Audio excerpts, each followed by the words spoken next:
Shalom మీకు సమాధానం కలుగునుగాక. అపోస్తుల కార్యములు 14వ అధ్యాయము. ఇకోనియాలో జరిగినదేమనగా, వారు కూడి యూదుల సమాజ మందిరంలో ప్రవేశించి తేటగా బోధించినందున అనేకులు యూదులను గ్రీసు దేశస్థులను విశ్వసించిరి. అయితే అవిధేయులైన యూదులు అన్యజనులను పురికొల్పి వారి మనసులలో సహోదరుల మీద పగ పుట్టించిరి.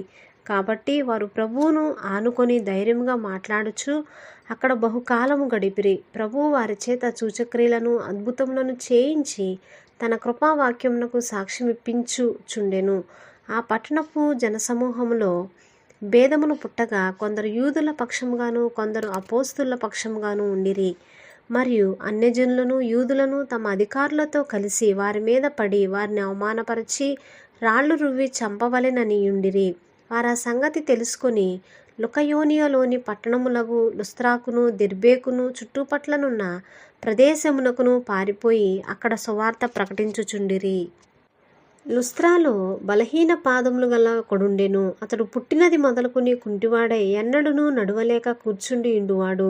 అతడు పౌలు మాటలాడుట వినెను. పౌలు అతని వైపు తేరిచూచి స్వస్థత పొందుటకు అతనికి విశ్వాసముండెనని గ్రహించి, నీ పాదములు మోపి సరిగా నిలువుమని బిగ్గరగా చెప్పినప్పుడు అతడు గంతులు వేసి నడవసాగెను.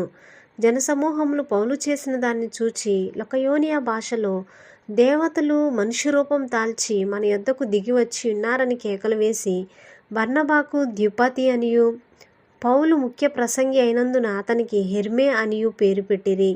పట్టణమునకు ఎదురుగా ఉన్న ద్యుపతి యొక్క పూజారి ఎడ్లను పూదండలను ద్వారముల యొద్దకు తీసుకొని వచ్చి జనసమూహముతో కలిసి బలి అర్పింపవలెనని ఉండెను. అపోస్తులైన బర్నబాయు పౌలును ఈ సంగతి విని తమ వస్త్రములు చించుకొని సమూహంలోనికి చొరబడి, అయ్యలారా, మీరెందుకు ఇలాగు చేయుచున్నారు? మేము కూడా మీ స్వభావం వంటి స్వభావము గల నరులమే.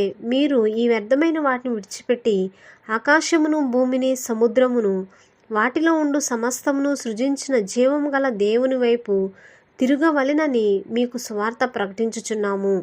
ఆయన గత కాలంలో సమస్త జనులను తమ తమ మార్గముల యందు నడువనిచ్చెను.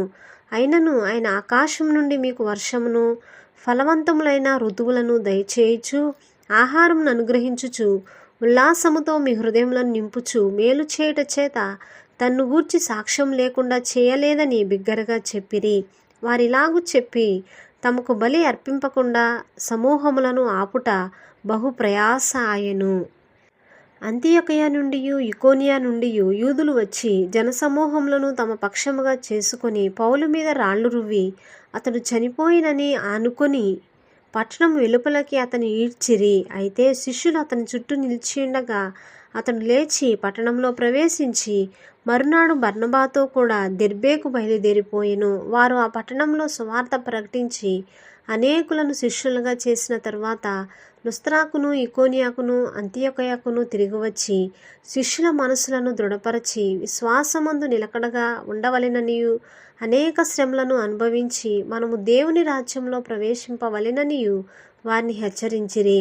మరియు ప్రతి సంఘంలో వారికి పెద్దలను ఏర్పరిచి ఉపవాసం ఉండి ప్రార్థన చేసి వారు నమ్మిన ప్రభువునకు వారిని అప్పగించిరి. తరువాత పిసిదియా దేశం అంతటా సంచరించి పంపులియాకు వచ్చిరి. మరియు పెర్గేలో వాక్యం బోధించి అత్తాలియాకు దిగివచ్చిరి. అక్కడ నుండి వాడ ఎక్కి తాము నెరవేర్చిన పని నిమిత్తము దేవుని కృపకు అప్పగింపబడిన వారై మొదట బయలుదేరిన అంతియొకయకు తిరిగి వచ్చిరి. వారు వచ్చి సంఘమును సమకూర్చి దేవుడు తమకు తోడయుండి చేసిన కార్యములన్నీయు అన్యజనులు విశ్వసించుటకు ఆయన ద్వారం తెరిచిన సంగతి వివరించిరి. పిమ్మట వారు శిష్యుల యొద్ద బహుకాలము గడిపిరి. ఆమేన్. దేవుడు తన పరిశుద్ధమైన వాక్యాన్ని దీవించునుగాక.